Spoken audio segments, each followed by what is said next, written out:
આજે આપણે બનાવીશું ઉનાળાની ગરમીમાં શરીરને ખૂબ જ ઠંડક આપતું યુપીનું ફેમસ ચણાનું શરબત, જેને સત્તુનું શરબત પણ કહેવામાં આવે છે। તો આ શરબત તમે ઘરે ખૂબ ઓછા સમયની અંદર બનાવી શકો છો। તો ચાલો આપણે અહીંયા ચણાનું શરબત બનાવવાનું શરૂ કરીએ। ચણાનું શરબત બનાવવા માટે તમે અહીંયા જોઈ શકો છો મેં એક વાટકી ચણા લીધા છે। તો આ રીતના જે હળદર મીઠા વગરના ચણા એટલે કે મોરા ચણા આવતા હોય છે એ જ ચણા આપણે અહીંયા લેવાના છે।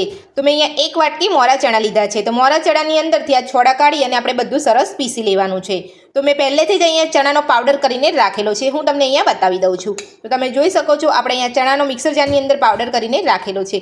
તો હવે આપણે શરબત બનાવવાનું શરૂ કરીશું। તો આ રીતે ચણાનો પાવડર કરી લીધા પછી મેં શરબત બનાવવા માટે અહીંયા એક ગ્લાસ લીધો છે, તેની અંદર 2 ચમચી આપણે ચણાનો પાવડર ઉમેરીશું।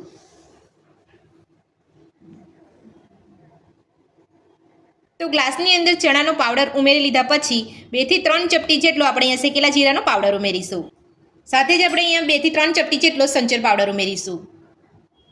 ઝીણા સમારેલા ફુદીનાના પાન ઉમેરીશું। અડધા લીંબુનો રસ ઉમેરીશું। તો લીંબુનો રસ આપણે અહીંયા ઉમેરી લીધો છે। તો હવે આપણે તેની અંદર બરફના ટુકડા ઉમેરીશું।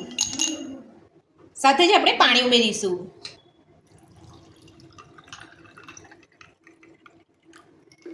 બધું સરસ મિક્સ કરી લઈશું।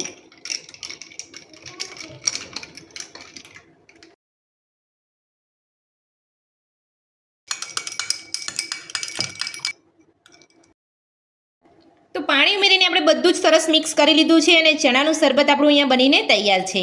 તો આ ઉનાળાની ગરમીમાં મારી આ રીતે ચણાનું શરબત બનાવવાનું ઘરે એકવાર જરૂરથી ટ્રાય કરજો।